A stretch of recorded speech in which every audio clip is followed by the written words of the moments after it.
पर लोहे की कढ़ाई में थोड़ी सी सब्जी पक रही थी। अचानक दरवाजा खटखटाने की आवाज आती है। अरे इतनी सुबह सुबह कौन इतने जोर जोर से दरवाजा पीट रहा है?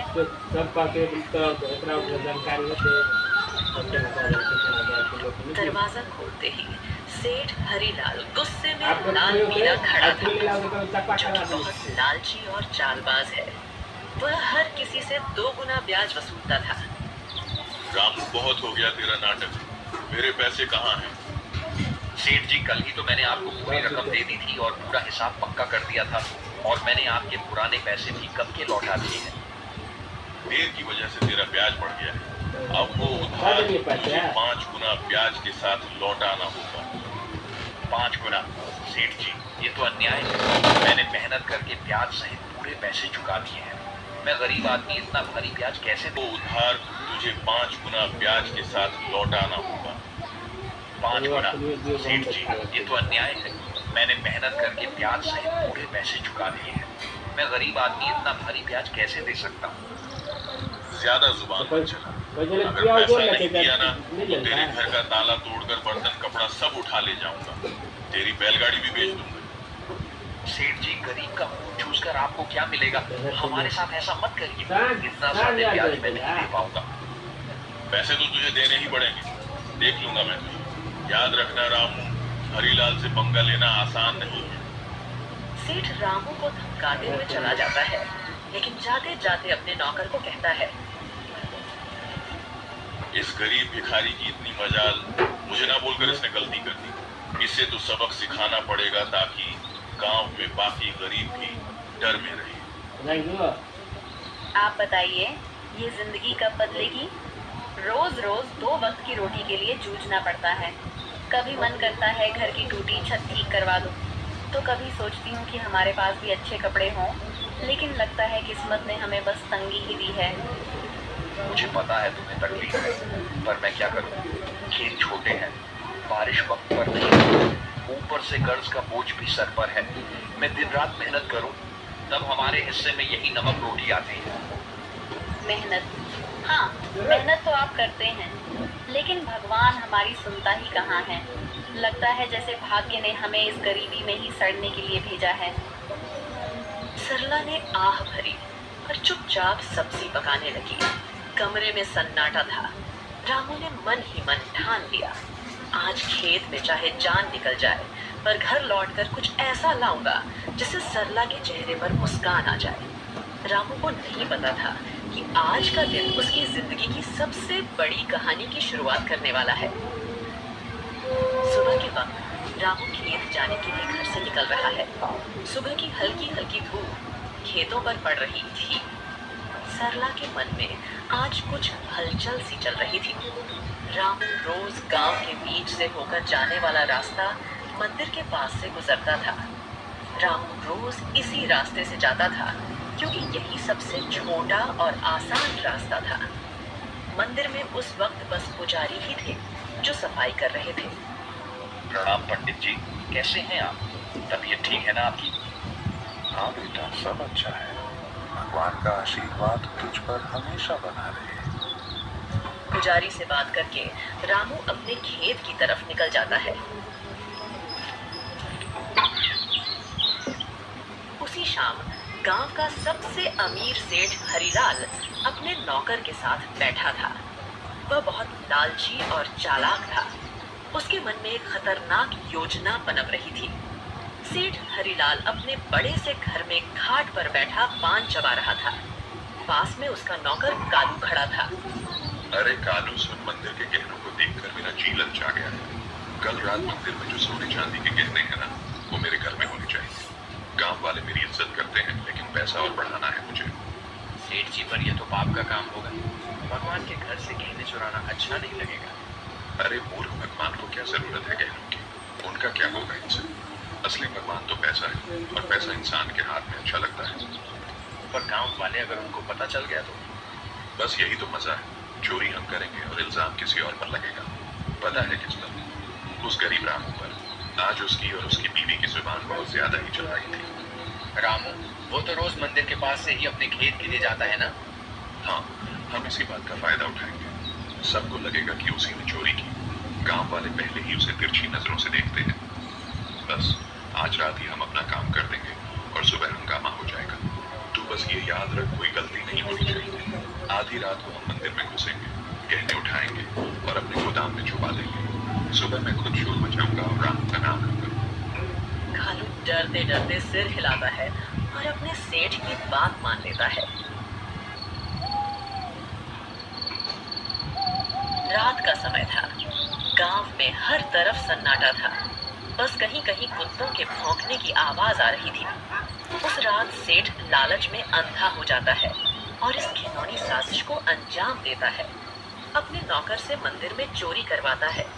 पास ही अंधेरे में एक काली बिल्ली म्याऊं करके गुजर जाती है, जैसे वो इस पाप की गवाही दे रही हो। अगली सुबह गांव के बीचों बीच मंदिर के सामने एक भीड़ इकट्ठी हो गई थी। हर कोई जोर जोर से बातें कर रहा था। माहौल में घबराहट और गुस्से की गूंज थी। अरे ये क्या हो गया?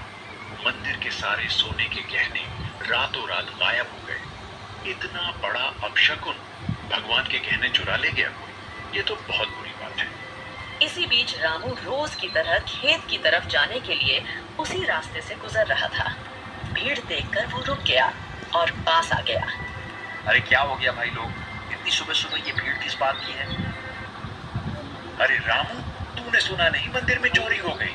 भगवान के सारे गहने कोई उठा ले गया। रामू यह सुनकर चौंक जाता है। भीड़ में खड़ा सेठ, जो असल में चोरी किया था, वह बहुत मासूम बन रहा था। पंडित जी आप बताइए, कल रात तक तो गहने मंदिर में थे, फिर अचानक कौन ले गया? आप बताइए पंडित जी, क्या आपने मंदिर के आसपास किसी को आते जाते देखा है? आपको किसी पर शक है क्या?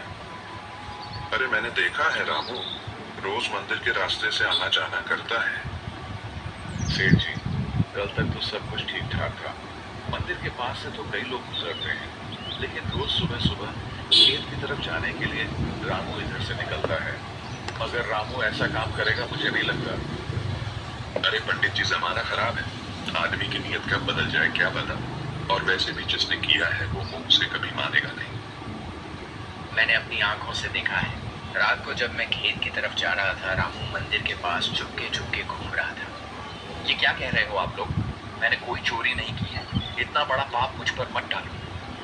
अरे हाँ, ये गरीब आदमी है, पैसों की तंगी में है, ये कर भी सकता है ये काम। ये लोग मुंह पर अच्छे बनते हैं। अरे भगवान से डरिए आप लोग। हमने कुछ नहीं किया। हम गरीब जरूर हैं, लेकिन चोर नहीं।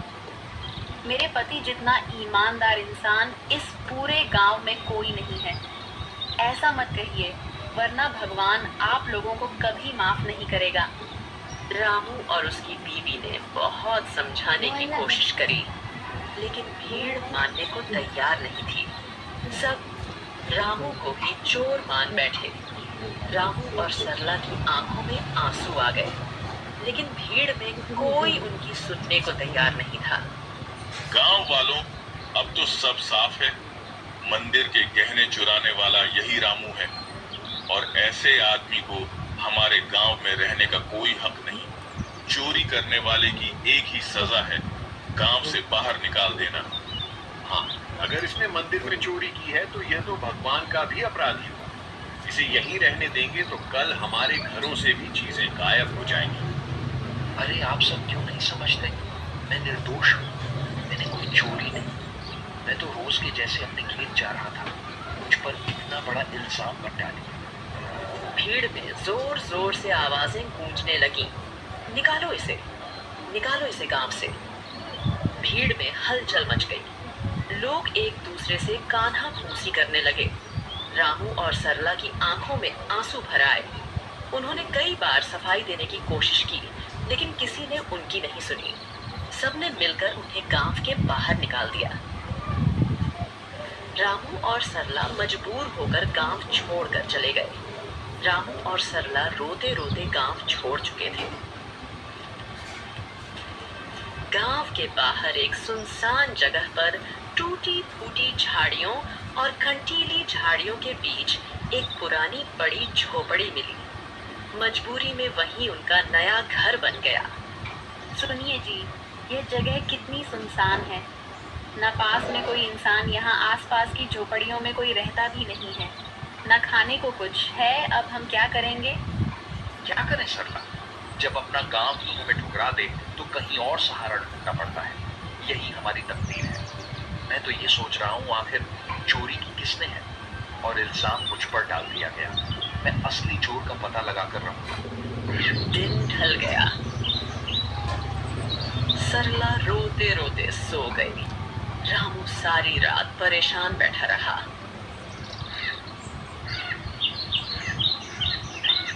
अगली सुबह जब रामू उठा तो उसने देखा कि सरला रो रो कर भूख से कमजोर हो गई है। सरला, तुम यहीं रहो, मैं कुछ खाने के लिए लाता हूँ, फिर अपने खेत जाऊंगा दूसरे गांव से होते हुए। तुम दरवाजा अंदर से बंद करके आराम करो। इतना कहकर रामू जंगल की ओर चल गया।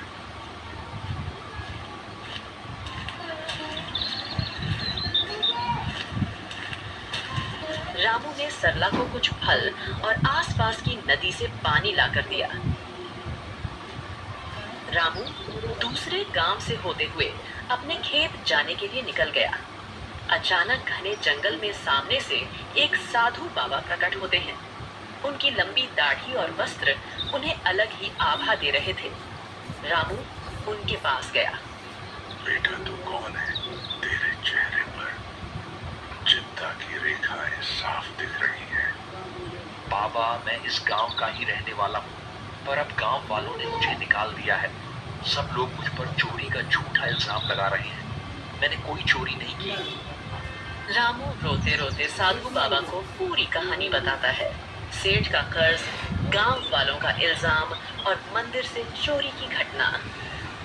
बेटा, तेरी आंखों में छल नहीं है। तू सच्चा और साफ दिल का इंसान है।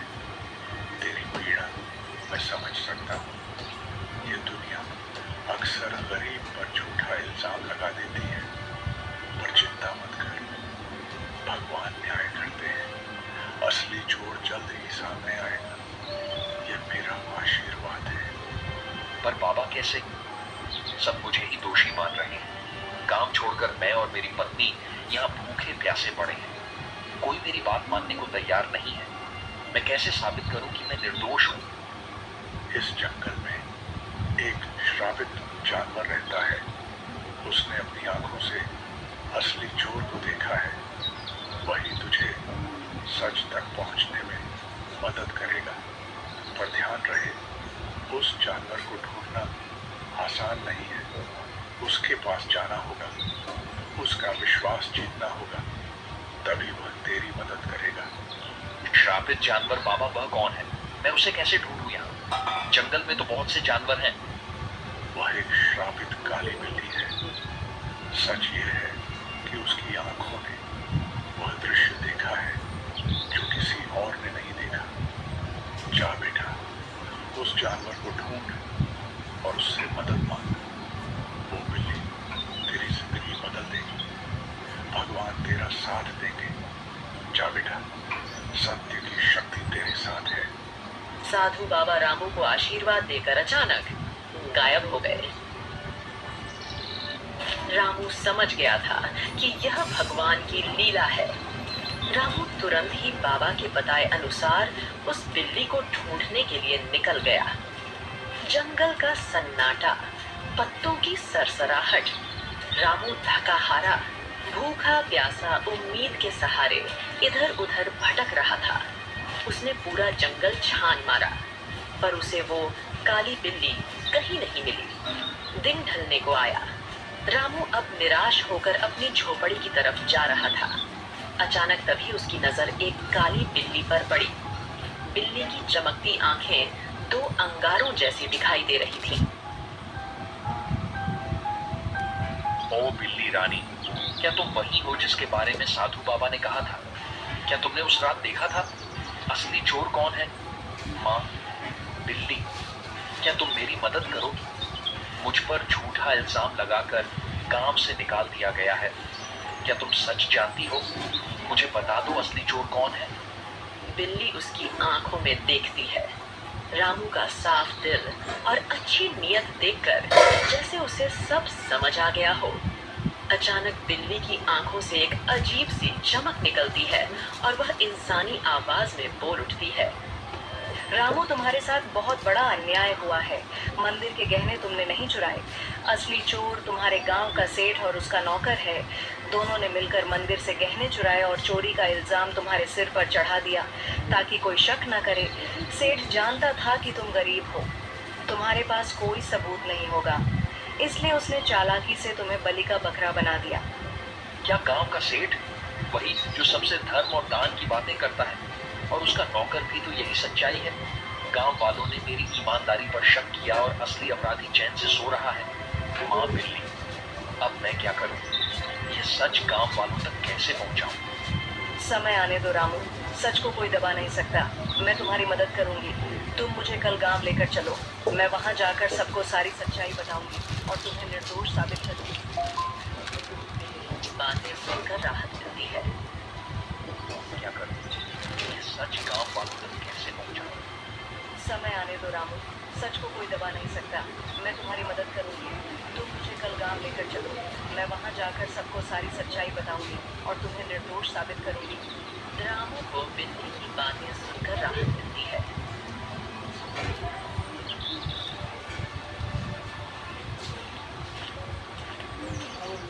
वो घर जाकर सरला को पूरी बात बताता है।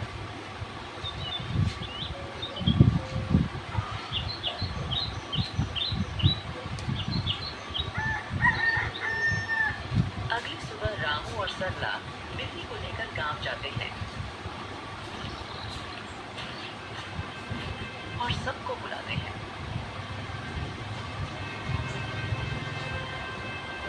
गांव वालों, आप सबने मुझे चोर बोलकर गांव से निकाल दिया था, पर असली चोर अभी भी गांव में ही बैठा है। आज मेरे पास एक गवाह है जो मुझे निर्दोष साबित करेगा। गांव वालों सुनो, असली चोर रामू नहीं है। मैंने अपनी आंखों से देखा है। मंदिर के गहने सेठ और उसके नौकर ने मिलकर चुराए हैं।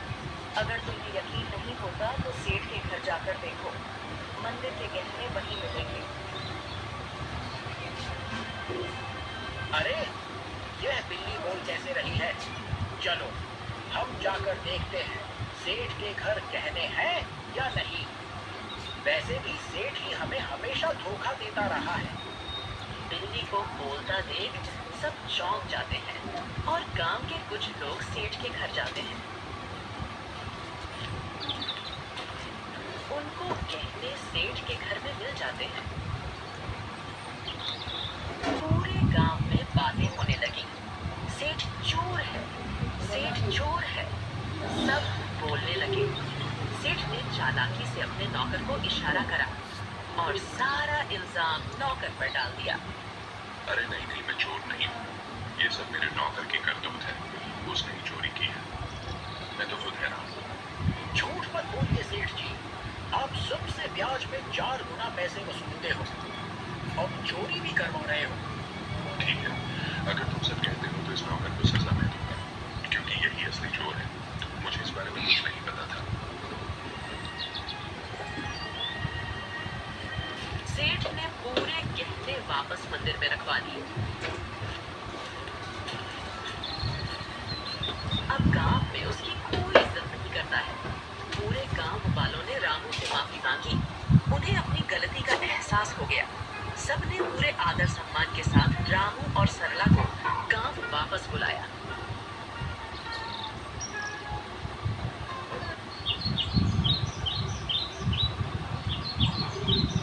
रामू और उसकी पत्नी सरला अब वापस अपने घर आ गए थे।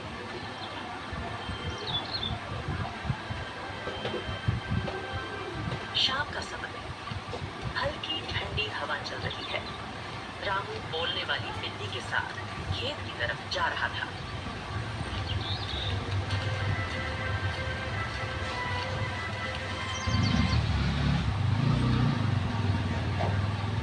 माँ बिल्ली, आज अगर तुम ना होती तो मेरी जिंदगी बर्बाद हो जाती। तुम्हारे ही कारण ही मुझे इज्जत वापस मिली। तुम्हारा बहुत बहुत धन्यवाद। रामू, अब मुझे तुमसे एक आखिरी बात कहनी है। अचानक तेज रोशनी बिल्ली के चारों ओर फैलने लगती है। बिल्ली चमकने लगती है और पल भर में वह एक सुंदर अप्सरा में बदल जाती है। रामू आश्चर्य से पीछे हट जाता है। अरे ये क्या हुआ? तुम अचानक अप्सरा कैसे बन गई? कौन हो तुम? हाँ रामू, मैं एक अप्सरा ही हूँ। मुझे स्वर्ग से श्राप मिला था। मैं इस श्राप से मुक्त होने के लिए ही धरती पर आई थी। जब तक मैं धरती पर किसी सच्चे और भले इंसान की मदद नहीं करती, तब तक मैं इस बिल्ली के रूप में ही रहती। तुम एक सच्चे और ईमानदार इंसान हो, इसलिए तुम्हें बचाकर मैंने भी अपना श्राप तोड़ दिया। अब मुझे मुक्ति मिल चुकी है। तुम्हारी ईमानदारी और भलाई ने मुझे श्राप से मुक्त कर दिया है। तुम्हारा बहुत बहुत धन्यवाद रामू। मैं बहुत खुश हूँ। मैं तुम्हें वरदान देना चाहती हूँ। तुम्हें जो चाहिए बेझिझक कहो। रामू की आंखों में चमक आ जाती है। वह भावुक होकर अप्सरा को प्रणाम करता है। देवी, मेरी जिंदगी गरीबी से घिरी हुई है। मैं दिन रात खेतों में मेहनत करता हूँ, मगर फसल कभी अच्छी नहीं होती। ऊपर से कर्ज का बोझ है। मेरे परिवार के लिए 2 वक्त की रोटी जुटाना भी मुश्किल हो जा रहा है। रामू, मैं तुम्हें वरदान देती हूँ। तुम्हारी परेशानी अब समाप्त होगी। जंगल के बीच में एक लाल फूल के पौधे के पास एक चमत्कारी फल का पेड़ है। वह पेड़ स्वर्ग से आया है। उस पेड़ का फल सिर्फ ईमानदार इंसान ही खा सकता है। तुम वहाँ जाओ और वह फल खाओ। तुम्हारे खेतों में समृद्धि होगी, कर्ज मिट जाएगा और जीवन खुशहाल हो जाएगा। बस याद रखना, तुम हमेशा इसे ही रहमदिल रहना, वरना तुम्हारी जिंदगी वापस वैसे ही हो जाएगी। सुखी रहो रामू। अब मैं चलती हूँ। अपना ख्याल रखना। रामू को वरदान देकर अप्सरा अचानक गायब हो जाती है।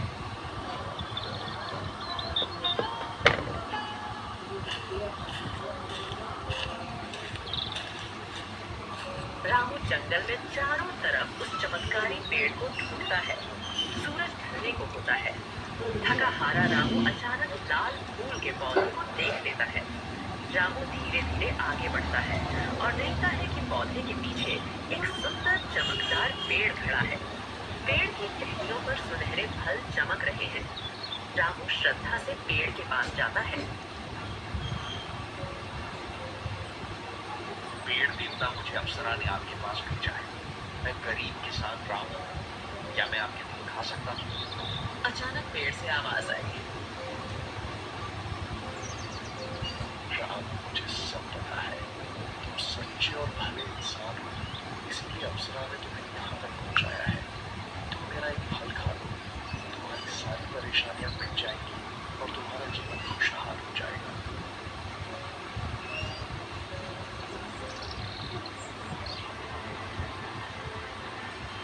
रामू पेड़ से एक सुनहरा फल तोड़कर खाता है। अचानक उसके शरीर में एक अजीब सी ऊर्जा दौड़ जाती है। वह पेड़ को धन्यवाद करके अपने घर की ओर निकल जाता है। और जैसे ही वह घर के पास पहुंचता है, उसकी झोपड़ी एक सुंदर बड़ा आलीशान घर में बदल जाती है। रामू दंग रह जाता है। उसकी पत्नी बाहर आकर चौंक जाती है। अरे सुनिए, ये क्या हो गया? हमारी झोपड़ी कहाँ गई? इतना बड़ा घर कैसे बन गया? क्या ये घर हमारा है? हाँ प्रिय, ये सब भगवान की कृपा है। जंगल में मुझे एक अप्सरा मिली। उसने मुझे चमत्कारी पेड़ का रास्ता बताया। उस पेड़ ने मुझे फल दिया और जैसे ही मैंने खाया, हमारी किस्मत बदल गई। रामू ने सरला को उस स्वर्ग से आई श्रापित बिल्ली की पूरी कहानी बताई। इतने सालों की गरीबी के बाद अब हमारी जिंदगी बदल गई। भगवान का बहुत बहुत धन्यवाद। हाँ, मगर याद रखना, ये चमत्कार हमें सिर्फ इसलिए मिला है क्योंकि हमने कभी बेईमानी नहीं की। ये वरदान हमें हमारी मेहनत और ईमानदारी की वजह से मिला है।